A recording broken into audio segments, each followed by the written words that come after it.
Welcome to Instructions. I'm Bob. And I'm Josh. And we're back. Even though we said we probably wouldn't be back. We're back. Yep. Had some time. We're super busy right now. We're doing a lot of stuff, a lot of projects. And I'm about to leave town, which we didn't talk about last time. So maybe we talk about my trip. But we decided to go ahead and try to record one more time before I leave. Maybe one more next week. We'll see. Yeah, because you're leaving next week. I'm leaving at the end of next week. But I'm going to be gone for 10 days. Yeah, ages. Longer than I've typically traveled. Shut the door. That was my kids. They're going upstairs, so they won't be loud for long. But anyway, we're back for today, and Josh is not here. I'm running this one solo right now. He'll be back shortly. So I'm working on today a new model. I'm going to wait. Last time I did R2-D2. Somebody came down here and messed with him. He's really cool. But I also have the R5-D4 in that same package, but I'm going to wait on him because I got this super awesome Optimus Prime model kit that I am really excited about. It looks cool. So I'm going to start on this today. I'm excited for that. Yeah? Yeah. Why is that? Because it just looks cool. I don't remember. I think I was on Instagram when I saw that model set, and it looked really cool because it looks like Transformers and kind of Samurai Gundam style, like smushed together. So it's based on the IDW, which is the comic book company, their version of Prime from one of the books. So, and it just, it has a little more of like a posable stance, you know? Sorry, my kids are here too. So Lots we have of kids. double the amount of kids in this house. Lots of Upstairs. Let me see. And I am trying to put together a half-assembled, or actually crudely disassembled Star Wars ship that you had. Yeah. So this is a Star Wars Rebels ship? Yeah, I don't even know what it's called. It doesn't I've have never a name seen on it before. It's from the show, and I remember it vaguely, but I don't know. It's a ship. Yeah, this could be like Star Wars ship Yeah. B. It's like gray ship. Yeah. Just put some minifigs in there. No one will know the difference. Yeah, I don't remember what, like, from the series where that is or anything. But you still haven't watched Rebels. I haven't watched all of it. I've watched some of it.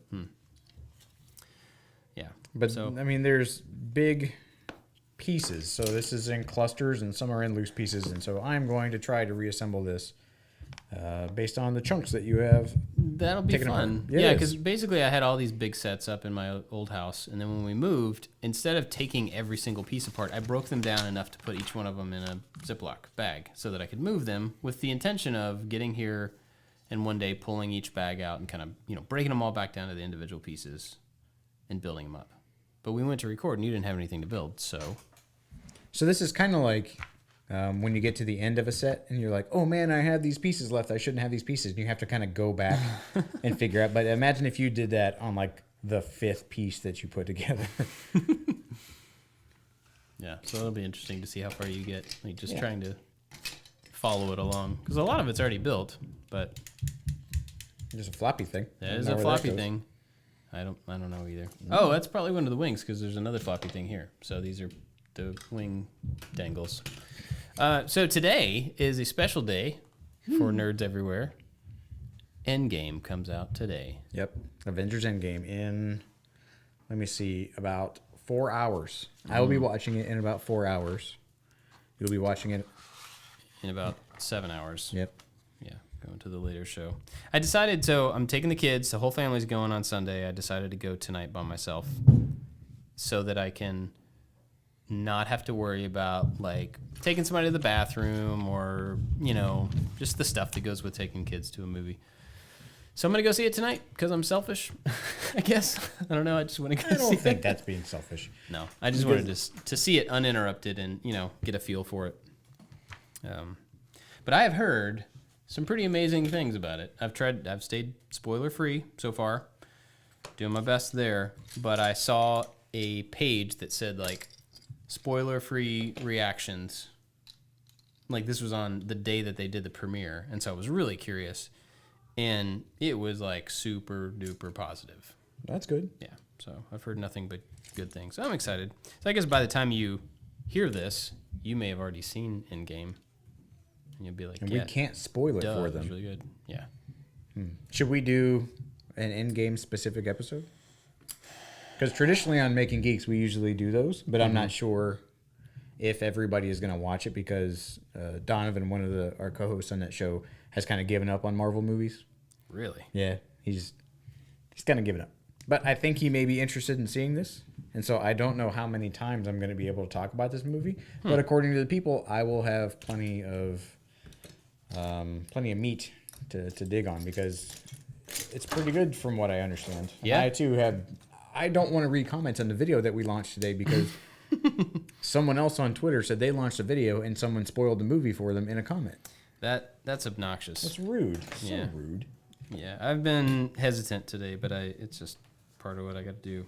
So I had one little comment that was like I think you probably just spoiled something, but I'm not entirely sure. It was like vague, but specific enough. You know, so I don't know. We'll see. But soon enough, we will know the fate of our favorite superheroes. Or some of our favorite superheroes. Anyway, I'm looking forward to it a lot. Personally. Me too. And I can't run out of the theater and just scream to you what happened because you'll be in a theater. This is a 3-hour and change movie. Yeah. So I'm seeing the 7 o'clock and you're seeing the 9 o'clock. So once you start, I will be in the third act. And when I'm done, I will probably fall asleep. So we will talk about it tomorrow, I guess. I'm realizing how old I am, and going to a 9 o'clock movie means like that's getting me past midnight, man. I don't know if I can do it. Well, I'm taking my son Deacon, my 8-year-old. So he's coming with me, and he's really excited, but he notoriously likes to holler out what happens during movies. So they're coming back over here tomorrow to play with your kids. I was like, you cannot ruin this movie for them. Just be quiet. I haven't told my kids that I'm going tonight. They just know like Sunday is Endgame day for the family. So I'm just kind of keeping it quiet. That's probably a smart move. Because otherwise they're going to get jealous. I want to go.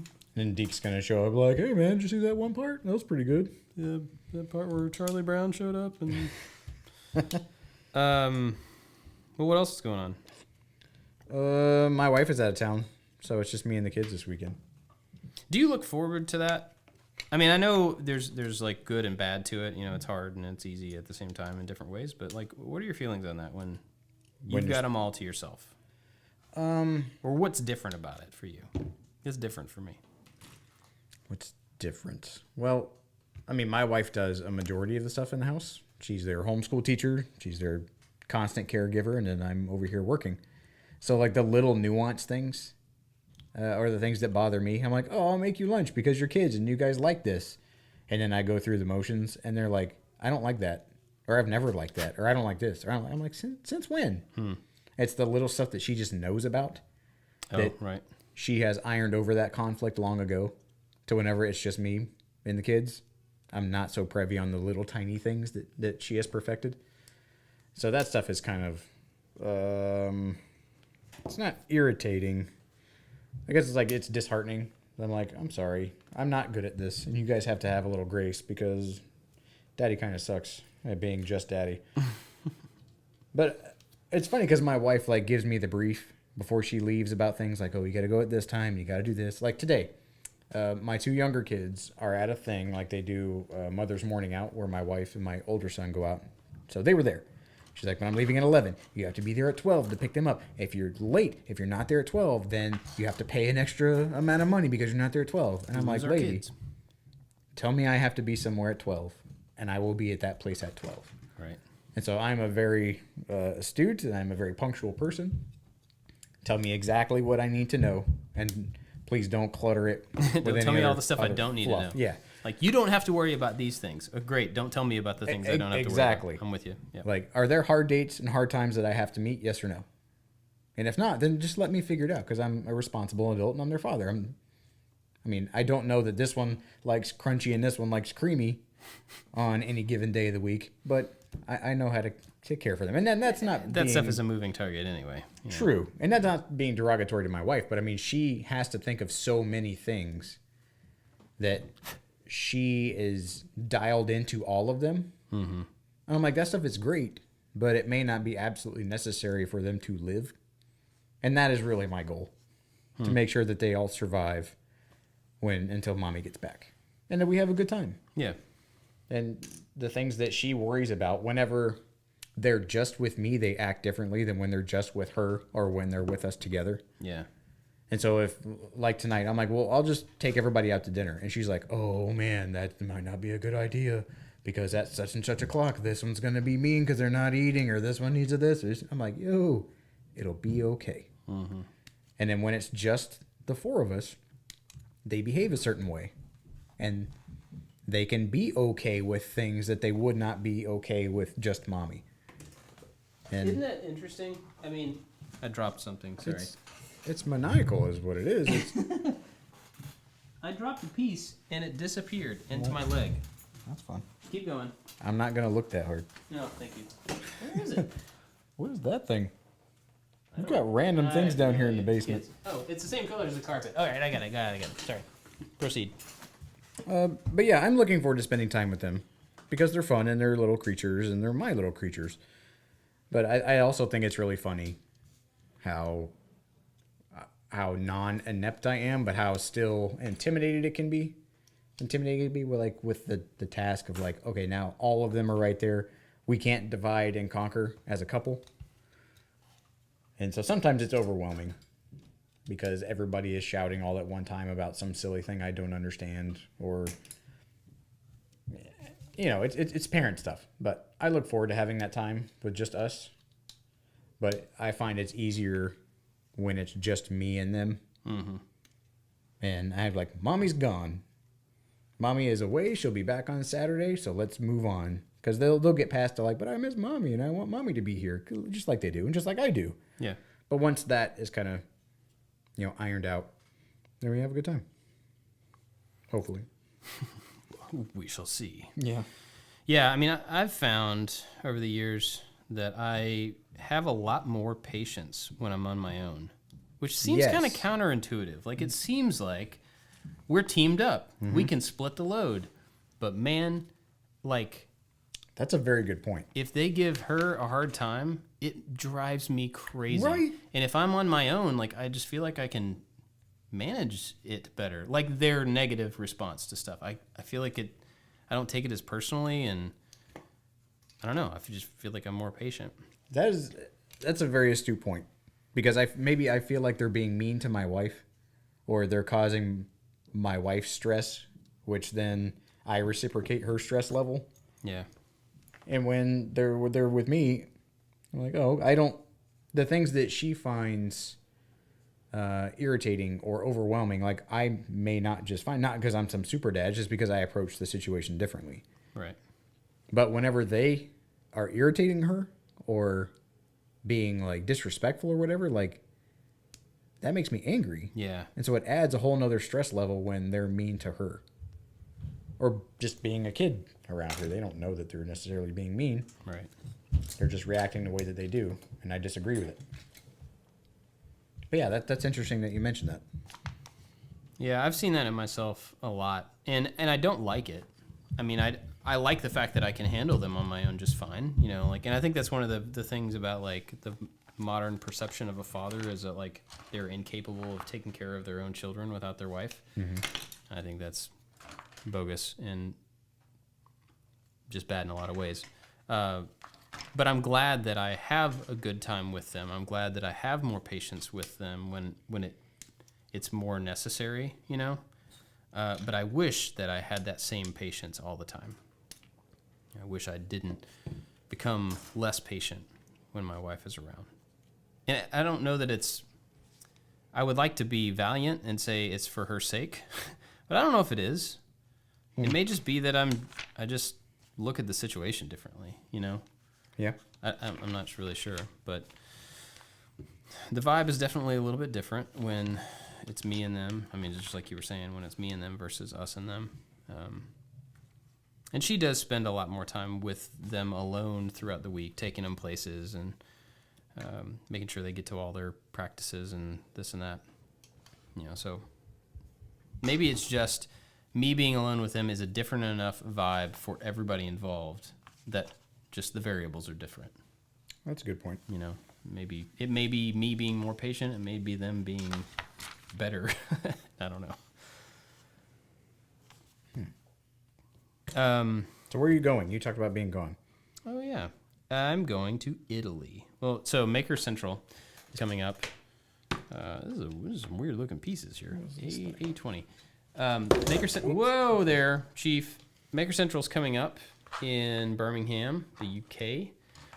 And I decided that I wanted to go to see Jocko in Italy before that. Actually, I hadn't really decided. I'd kind of talked to him about it, and then he broadcasted out that I was coming, so I couldn't get out of it. That's a smart move on his part. Yeah. But I actually am really excited about going. And then it turns out that some people we know from Savannah, when we lived there, they are living in Italy now as well. And so Jenny was really good friends. Spot. Yeah, Jenny was really good friends with this. We know the couple, but she and the woman were good friends. So we're going to go in, spend a couple days with them, then go spend a couple days with Jocko, then go to Maker Central. And that's going to be like a 10-day something. So not a whole lot of time in any one place, but we'll get to see, I think, 3 different cities in Italy, and then fly out of France, fly through Belgium, or I don't remember where we're flying through. It'll be an airport, whatever. And then we'll end up in the UK. A lot of European airports look alike. Well, I mean, all airports look similar. So it's cool. I mean, I'm excited just because we're going someplace that we've never gone, and I'm going with my wife, and we'll have time to get away. And I've been kind of like bogged down in all the stuff we have to do lately, so I'm kind of looking forward to hopefully relaxing a little bit. I hope my brain lets me relax, you know? Well, as a follow-up to one of our earlier conversations, do you think you're going to be able to relax? I think so. So, you know, we talked about that before, about how vacations are hard and stuff. And last year, Jenny and I went to England, and we went before Maker Central, the same kind of deal, but we just went to London, and we got a little Airbnb, and we had 0 plans for the entire week. And it was like one of the best weeks of our 17 years. That's cool. It was just like, no plan. Let's wake up when we wake up, get on a train, go into London, get off at some random stop, and walk. That's the best. We did that for like 5 or 6 days straight, man. It was so good. And we didn't see a lot of stuff that we should have seen. We didn't eat a lot of food that we should have eaten. We spent a lot of days not really seeing any. I mean, we didn't go to all the museums and stuff. We just walked around. But it was so good. And I really, really disconnected from everything else during that trip. And so I'm hoping that, you know, this will be similar to that. Obviously, we'll be with people more, not just the 2 of us wandering around. But, you know, I think it'll be like that. I think the hard time with vacation stuff that we talked about before is like me going with the whole family to be stuck in a condo or at the beach or at a hotel, or, you know, being stuck in a place and just like being there with nothing to do. That's when I have trouble. But so I don't know. I'm looking forward to it. The downside of something like that is that it's just a huge amount of time, because I'm doing that trip. I get back on a Monday, and then all of us leave the following Friday. Friday. So my jet lag will you can be messed up. just about fixed before I go to California and mess it up again. So it's going to be an interesting month for sure. But, you know, we'll get to see a lot of new places and see a lot of people. So I'm excited about it. I'm excited for you. Yeah? Because my wife and I miss Europe. And so when we originally talked about Maker Central, like we as a group, we were going to go. And we had decided on it. We had budgeted for it, but we couldn't find anybody to watch our kids. So Maker Central kind of became like a super back burner because it was just a spectator event. Like I wasn't doing anything in particular. And if we're going to go to Europe on a vacation, my wife and I wanted it to be a European vacation, not like and we have to go hang out at this place with a bunch of people. That one? Sorry, go ahead. So we decided to skip out on Maker Central, which I heard is going away. This is probably the last year that that's what I've will heard. exist in its current state. Yeah. But we're going to defer this trip, and then we're going to go on one for probably our anniversary. We're going to save up and maybe go to Iceland. because we've never been to Iceland before. And I want to go. Yeah, I've heard really awesome things about Iceland. Actually, I've flown into Iceland, but that's about it. A lot of places in Europe that either I've been for work when we worked there, or I just kind of like traversed through at the airport for a little while, and Reykjavik, Iceland was one of those places. I remember it looking like, did you ever see the DuckTales movie? I don't Where they know if I went did or to not. like the Bermuda Triangle, where it's all just really boggy and... Does not sound familiar. Okay, well that's what it looked like outside. Which I know it's a very beautiful country, and just flying in on the airport and looking out at the heather and the moor that you fly over. I mean, it has a pretty wide range of types of land, right? Ecosystems? Yeah. Yeah, there's like hot springs and glaciers and volcanoes, and there's two continental plates that are separating, as you can go scuba diving in. Oh, that's right. Yeah, Destin from Smarter Every Day did a video on it, and my wife and I are both scuba divers, and we really want to go see it. That's cool. Yeah. But again, we have to find somebody to watch our kids. So, and Maker Faire, you were talking about coming back for that week, and then we go to Maker Faire. So we have some family that's driving up from Florida, which is amazing, and they're going to hang out with our kids for the weekend. That's really cool. While my wife and I, and you and your wife, and Anthony, and Forby, and all the other people that we know. Every person we know. Go out to California to Maker Faire. California, A. Yeah, that's going to be cool. And the current plan, in case anybody listening is going to be there, the current plan is for there to be a talk with the four of us from I Like to Make Stuff, talking about our process, hopefully answering some questions. And we got to kind of figure that out, but I was thinking it'd be interesting to talk through, start to finish the process for a project, and then let people ask questions about it. Yeah, like how the sausage gets made. Yeah. Yeah. Might be interesting. So we're doing that one. Then you guys are all doing one about working with teams of YouTube people stuff. And then you and your other podcast are doing a live one, right? Mm-hmm. That's Making Geeks. And then me and Jimmy and David are doing a Making It live show. And we'll probably take like questions and stuff through that, I'm sure. So there's a lot going on. Yeah, the Making Geeks one is the last panel on the last day, which we just saw because they just came out with the schedule, which I'll post in. Actually, you might want to check that because I flipped through it earlier and it looked like it was on Saturday. Well, they may have just changed it because they might have. Donovan, one of the guys, was leaving, and Wes requested if we do it on Saturday, so they may have just changed it. So That's cool. Cool. That's real time information. Look at that. Thanks, Make, for being accommodating. Yeah. So yeah, we're gonna be pretty tuckered out, and then when we get back, we have to jump right back into projects. Oh my goodness, yes. We have things. It's like you taking like a 2-week long sick day.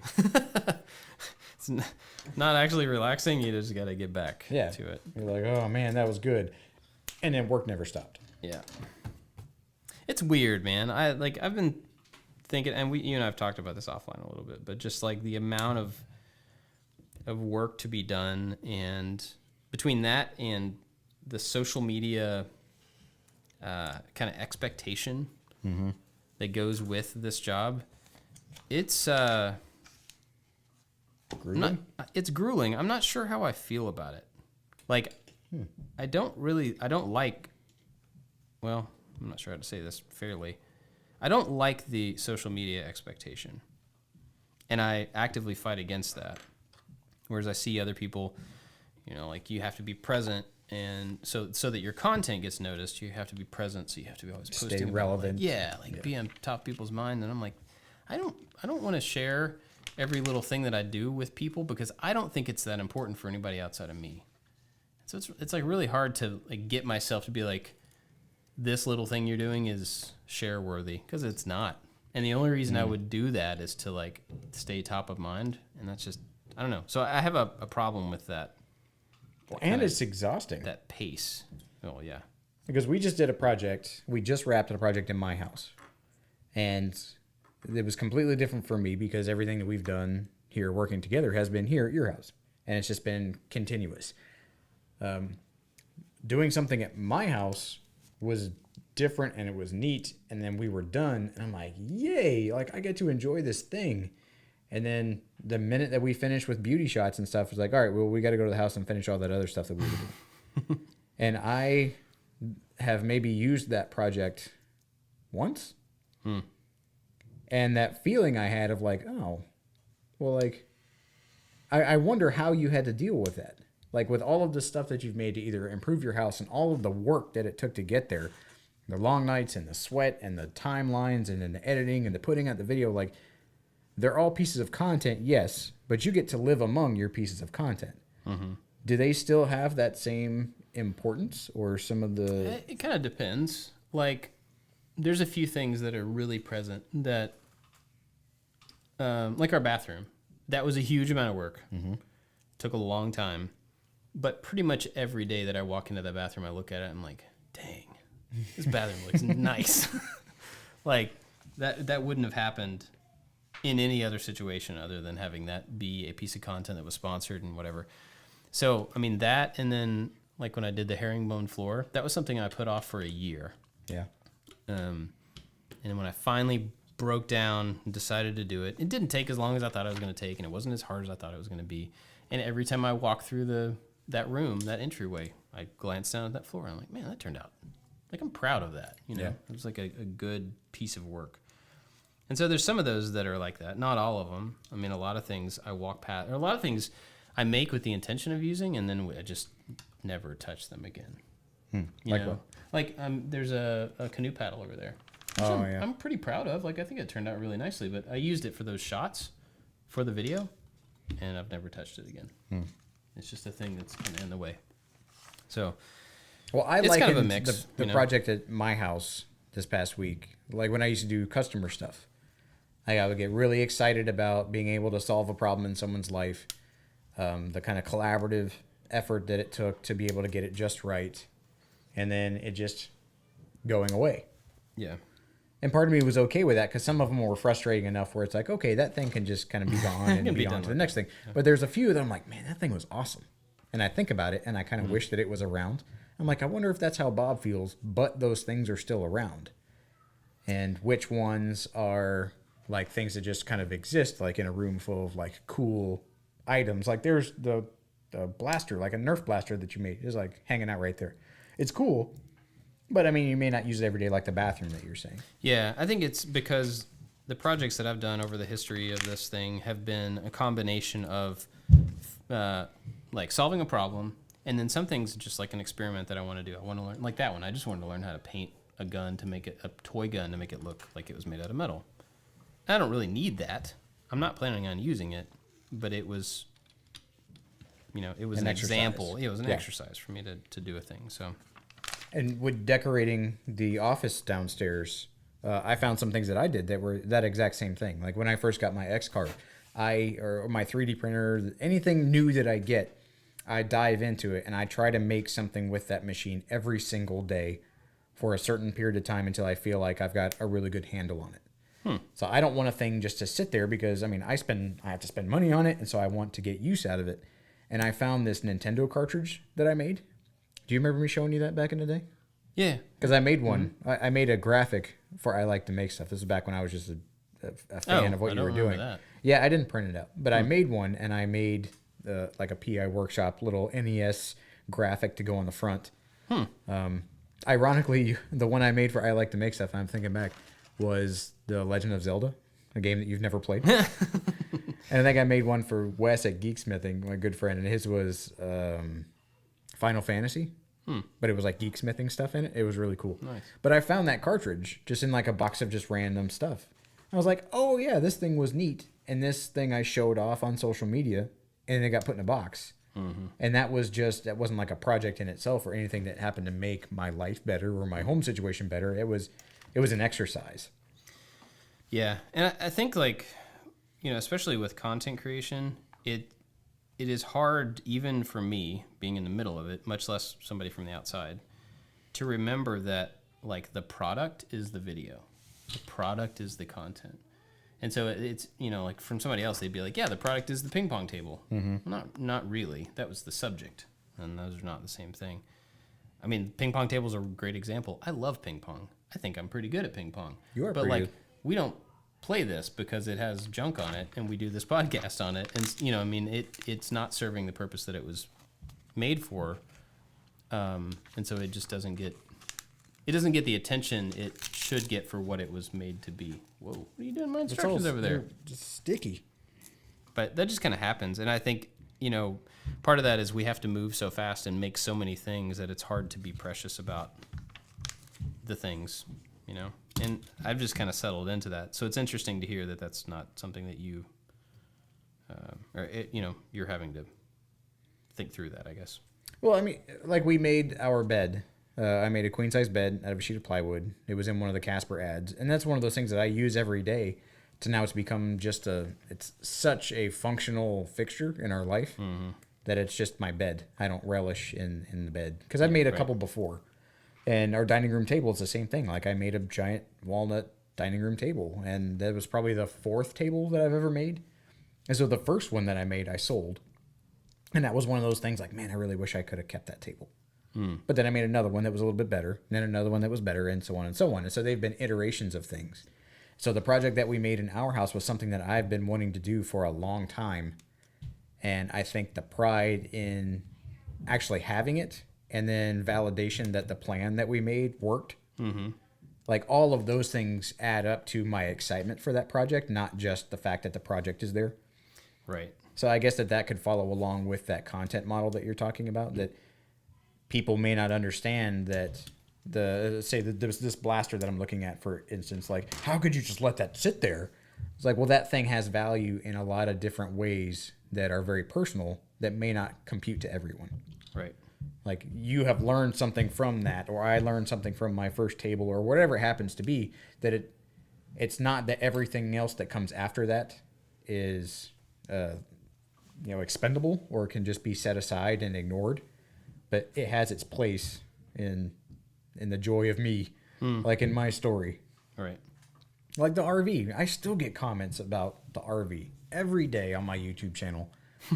And it was a huge undertaking. And when you sit back and look at it, you're like, yep, yeah, that was neat. But I don't care about that thing anymore. I don't want to talk about it anymore. I don't want to relish it, even though I'm proud of what I did. You've moved on. I've moved on, and that thing no longer has the value that other people who may be just now finding it, or it may be important in their lives right now, it doesn't hold that same level of joy that it once might have had. So I think everybody else's expectations of how careful you are or how precious you treat a thing may have their expectations not met because you don't have the same level of intimacy that you do with the project that they do, even though you made it. It's like you have, imagine you had a layer of thing, whatever the thing is that you're talking about, and then another layer on top of it that's moving faster. And so, like, your time spent over that thing is not necessarily one-to-one with the next person's. There's some overlap of interest, or there's some overlap of, like, attention. But as you're moving out of something or moving into something, somebody else may be in a different relative position to the thing. And I think the content is one thing that's for all of us, because we spend time, our work days are making these things, and then we finish it and we put it up there, and then we move on to the next thing. And by the time other people see that first project, we're like 3 or 4 weeks we're past layers. and planning 3 or 4 weeks past that. So yeah, there's some kind of disassociation just because there's like a time delay, I guess. But that's the way it is with this Which business. is an amazing place to be. I thought about that. I'm like, look at all this work that we just did. And in and of itself, as someone in a DIY space, or someone who is looking to just improve their home or improve their skills or whatever, can be so proud of this beautiful thing that they did with their hands. And it's not to take away from that pride, but because of what we're doing, it's like, yeah, that was awesome. And we high five and we're like, do it again. On to the next one. Yeah, and when people ask me, like family members or people don't actually understand what it is that we do here, it's like it's a startup company with a product, right? This beautiful product that they take time and they vet, and they're so just excited about bringing it to the public, and they launch it, and it has, it's received well, and then they go, great, and do it again. And so we have like this product launch every single week. Mm-hmm. And it gets really tiring and it gets really exciting. And so it's a mixture of emotions, but it's hard to step back, or not dwell is not the word, but like Bask. Yeah, exactly. You can't bask in the glory of one before the needs of the next one are pulling at you. It's like having kids every week. Oh man, don't even say that. Indefinitely. Wow. Like, check out my beautiful little... Oh, wait, there's another one. Check out my beautiful little... Oh, look, there's another one. It's like having kittens. We They just just got keep Timmy coming. potty trained. Oh yeah, what about the next one? Oh, look at this. I got a little Optimus Prime body chest. There's just a chest. There's like, I don't know, 25 pieces in that little thing. It's pretty cool. Maybe that's an exaggeration. I'm surprised that it's in color, because the one online, when we looked it up, I thought it was all just going to be gray, that you had to paint it yourself. I kind of want one now. They're pretty cool. I mean, you could still paint this, and... Oh, like shell paint it? Yeah. Shade it? Oh, man. Yeah, some of that stuff. If you've never seen this, if you're into like robots and Transformers and stuff, there are people on Instagram who buy toys, and then specifically Transformers, and then they will paint them to look cell shaded like they were from the cartoon, and it's Oh, yeah. unbelievable. That is super cool. I mean, it's solid colors, I mean, for the most part, but it's crazy how much of a difference it makes. And this one guy that I just look at his pictures all the time, he picked up some Optimus Prime toy. I don't know. He's At in like Target. No, it looks like the Target This one. guy's like in the Philippines or something. Right. The LEK or Yeah. yeah. But this one Optimus is like probably 2.5 feet tall. He was holding the head of this toy in his hand, and it filled up his entire hand. Wow. Like, goodness gracious. Like, where do you find that? It may not be a legit toy. Anyway, but that paint process is really cool. I don't know that I could pull that off on something without a whole lot of experimentation. Like, I'm pretty sure I couldn't do that. Because they take them completely apart, and then they paint, like, the windows will have 2 or 3 colors of blue to make it look like the light. Well, like I'm holding it right now where it has the reflection. Mm-hmm. It breaks that down into solid colors, and then they paint those colors on. Huh, look at that. If you look at it in the video, it actually looks like it's kind of cell shaded in the window of the thing. Neat. Maybe I just figured something out. You just have to hold it at that angle. Well, I mean, Every that's time. actually an interesting way to see how to paint it. So, like, if you were to do this, so you take a lower resolution video, you have the reflection, you screen cap that right there, and then break that down into a couple of colors. Huh. I just made a thing in my head. All right, so I have his body unit 1. Move on to body unit 2, I guess. Well, what else we have going on? Oh, the giant arcade cabinet is gone. Yeah, we finally got to... I guess that was on here for, 2 weeks before it was out? Do we need to tell that story? Sure. You want to dive into that one? No, go for it. Okay. Start at the beginning. All right. Well, I was born. Well, no, I was born a poor black child. We were contacted about making. If anybody's ever seen The Jerk, that's what that was from. Yeah. So we were contacted by WB to make the Mortal Kombat 11 cabinet for the debut of the game. We've been working on it feverishly, down to the wire. We made it. It was great. But the whole premise from the very beginning was that, unlike the stuff that we've been talking about earlier, that the content is the king. It is, but WB wanted the cabinet. So this is one of the few times that I know about that a sponsor wanted the product and not just their name associated with the content. And I generally don't make things for other people anyway. So yeah, this was kind of different in both of those. Yeah. So this is more of my wheelhouse about making a thing for someone else. And it was interesting. Like, it was really fun to make, but it was always like, we have to get this to them because they have to launch a product. And so it was going to be part of a live stream with a bunch of gamers.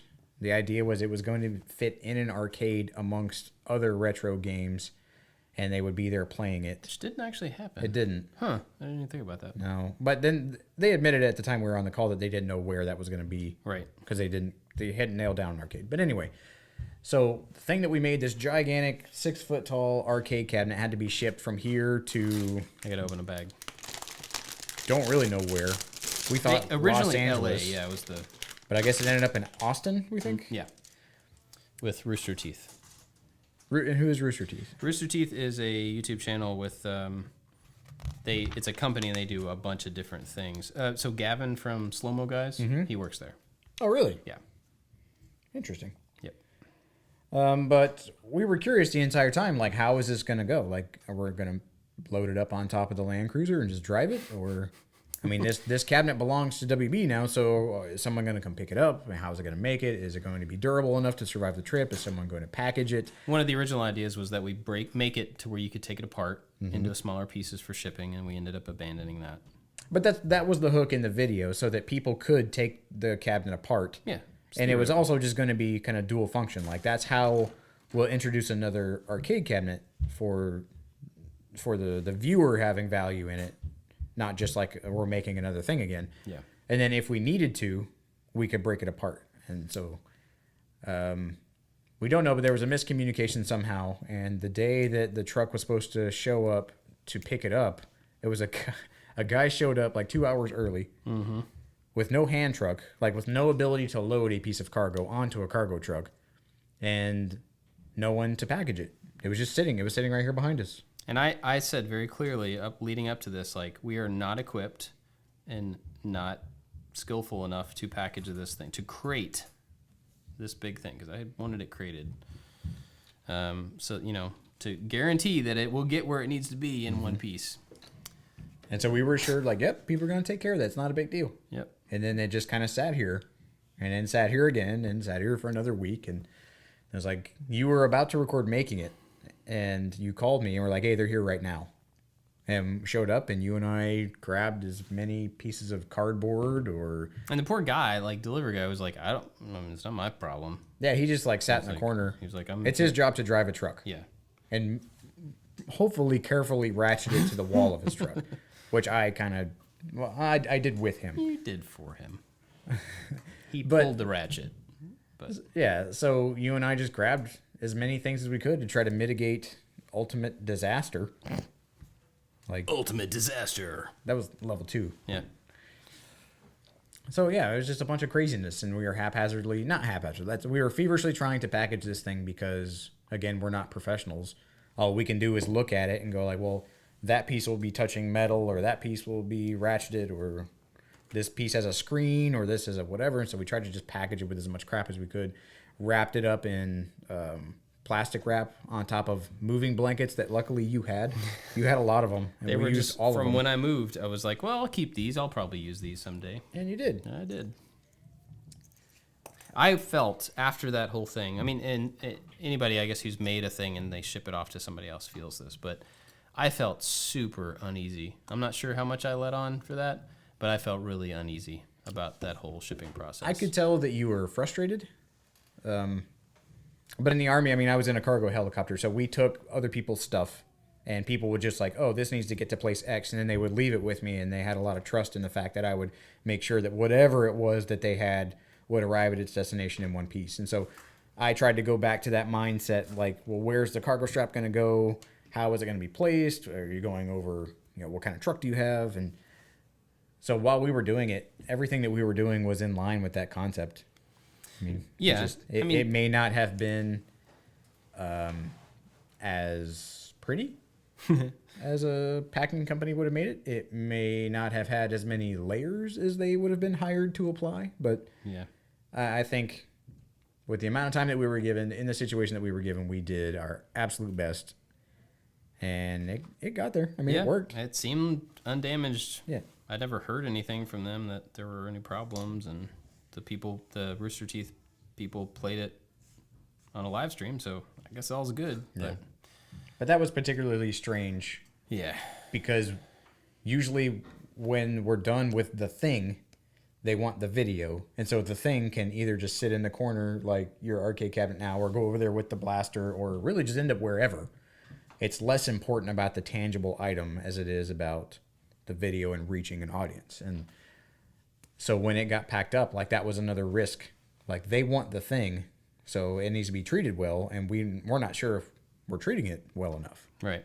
So there was a lot of unknown, because normally people don't care about the item. And it was weird to spend that much compressed time on something, and it is gone. I mean, like we were talking about earlier, it all just this stuff is disappeared. sitting around, and now that thing was here for 2 weeks or a It week was or super something, cool. and it's just not here anymore. Part of me was kind of hoping that they wouldn't want it anymore because I was hoping that like the more they drug their feet on shipping it, they were going to miss the launch date, and it would be less important to them. Yeah. And then we could just keep it. Yeah, that would have been cool. But that didn't happen. No. But you know what? There's plans available. You could make your Touche, sir. Touche. if you really want one. How far in are we? 45. How far in we? How far in are we? Is what I said. How far in are we? Do we have any pros and cons? Has anybody sent We us haven't had one in a while. Oh, if you're listening, send us some pros and cons. That would be fun. Do you have anything that you want to ask about?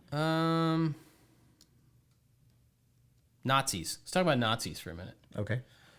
Pro or con? Just kidding. I'm con Nazi.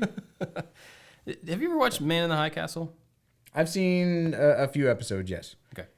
It was hard for my wife to get into it, and therefore our couple's TV watching time was not geared toward Man in High Castle. Right. Yeah. That makes It's an interesting thought, and there was also a movie along those same lines called The Confederate States of America. Have you ever seen that? No.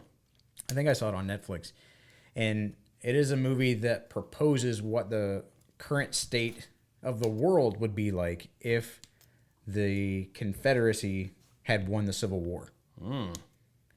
Yeah, it was an interesting take. I mean, Was it a good movie? it's a kind of weird series. Oh, yeah.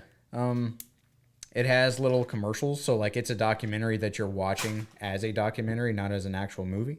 And so it interjects little commercials into it, and it interjects these commercials into the movie with these like strangely odd like racist undertones. Like it's a pancake house, but it's like Uncle Something's Pancake. It was like a big Weird. like black face that you would walk through, and I mean, as an American, you're like, whoa, that shouldn't be a thing. Like, come on now. And then it shows at the end like these were actual places up to the 70s or whatever in certain parts of the country. Wow. And so those commercials, as lowbrow and like inappropriate as they seemed, were commercials for actual things.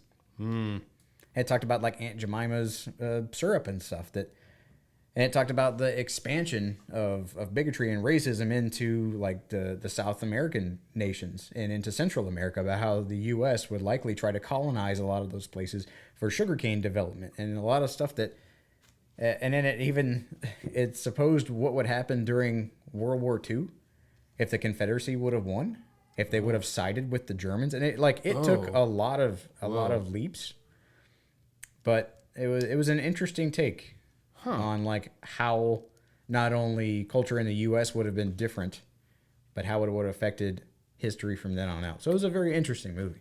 Interesting. Yeah. Wow. And I take Man in a High Castle as kind of the same thing. What if the Germans, or what if the Axis powers would have won World War II? Yeah. As the country like split up into like the Japanese and the German sections. Yeah. So it's all kind of based on a short story, if I remember correctly, from Philip K. Dick.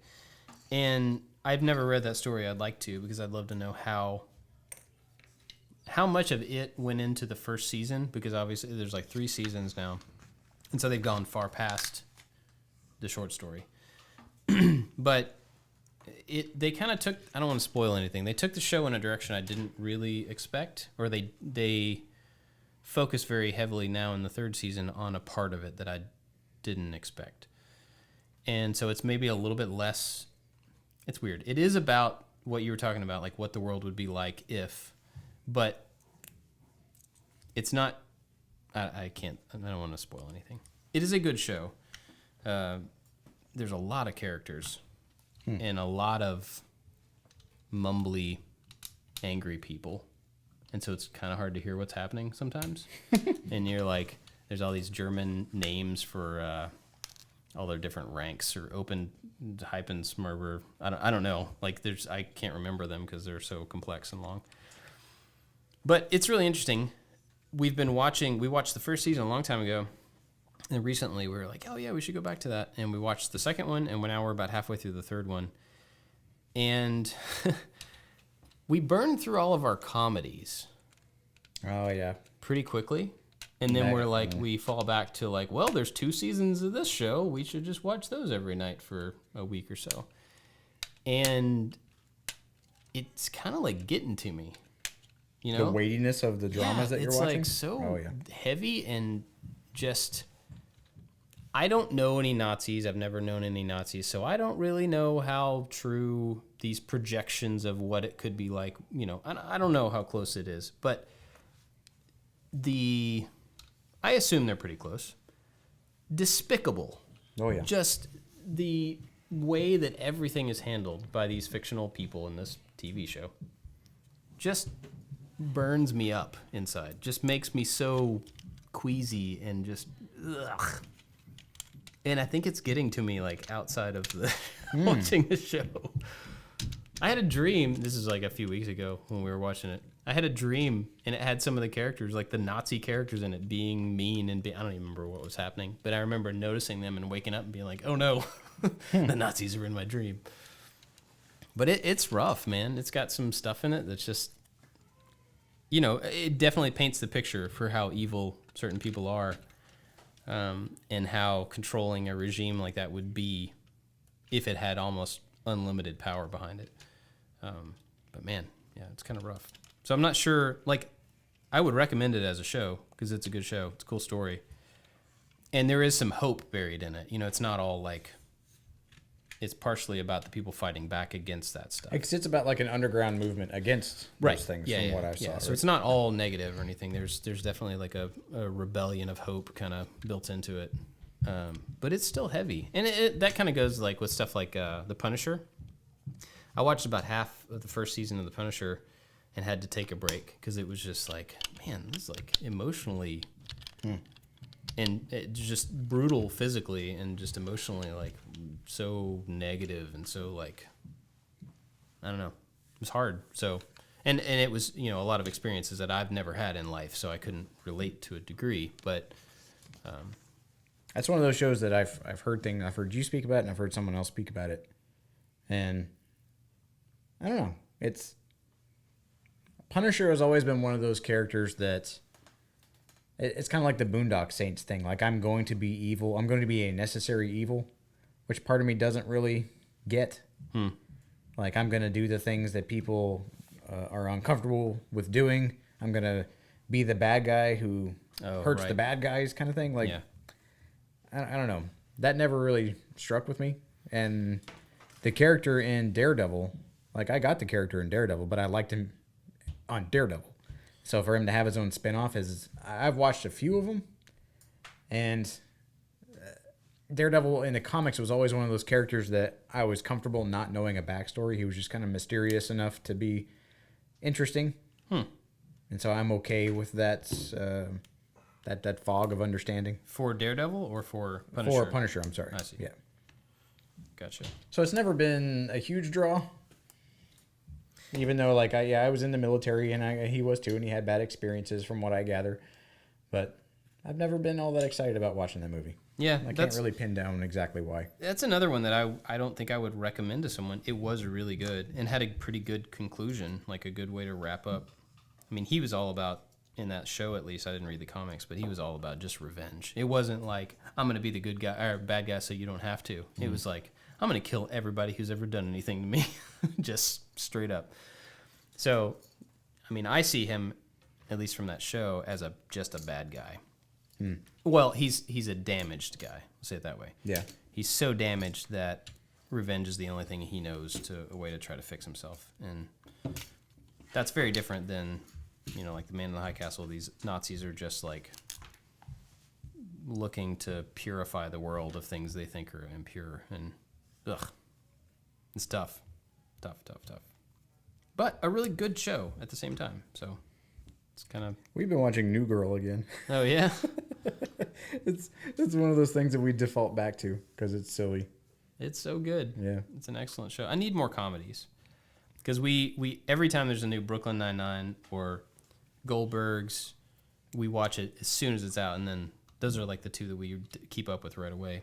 We've tried like Good Place and a few other ones, but nothing's really hit. I tried The Good Place, and I don't know, it just didn't hit as well. And then the one joke I thought was really funny in all of that is when they one of the things that led the girl to believe that they were in the bad place was whenever they were serving pineapple on pizza at the pizzeria. Yeah.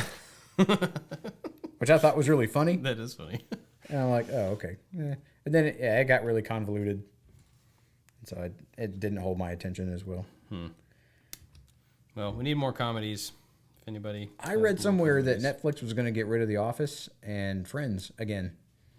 Which I thought that they just paid like a whole bunch of money to keep Friends. Because a bunch of people were upset about it. Yeah, I know. You guys watch Friends? We did. Yeah. And then I didn't need to anymore. Yeah, I don't know. I've seen a couple episodes. That was kind of all the Friends I need to see, I think. I could be wrong, but not my thing. But yeah, if anybody out there listening has some good, more comedy, just, lighthearted, fun comedy stuff like that, I enjoy those. Because I really like to escape through media. And the heavy stuff... I dropped it again. A different one. The heavy stuff is interesting, but it's also heavy. And there's only so much your soul can take. Yeah. Like, I need time off rather than more weight. So... And that was kind of one of the reasons I didn't want to watch, or I never got into The Walking Dead. Yeah, me too. Like that doesn't seem any kind of fun. And I'm not going to use this as some kind of preparatory training. You never know. Yeah, I kind of do know that zombies aren't a thing. 3, 4, yet. Anyway. All right. Well, we're about an hour in. We've talked about nothing for quite a while now. So I'm almost done with the weird remains of your ship. That. Yeah. This is kind of fun. Moving along. There are kind of instructions, but I'm not really using them.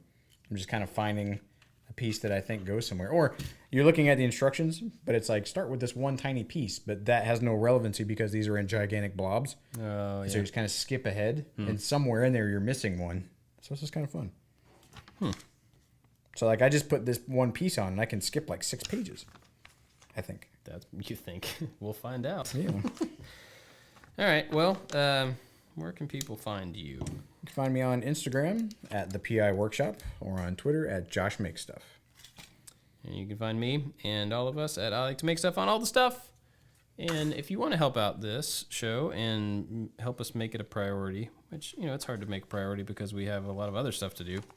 Patreon is a thing that we have that we don't promote very often. But if you want to help out, that'd be cool. Go to patreon.com/I Like to Make Stuff. Or don't. It doesn't really matter. That was a great sell. I'm not a good salesman. Or not. I'm not your dad. Sure. I hope you enjoy Endgame. I hope you enjoy it as well. I will. I guarantee it. And next week we'll talk all about it. Anthony, maybe. are you going to watch it anytime soon? Probably Monday. Probably Monday. Man, we can't talk about it until Monday. I'll just wear my big fat headphones all day. There you go. Anthony put his headphones on. Yep. Cool. Thanks for listening, everybody. We'll see you next time. Bye-bye. Cue the music. That'll go over this. Yeah,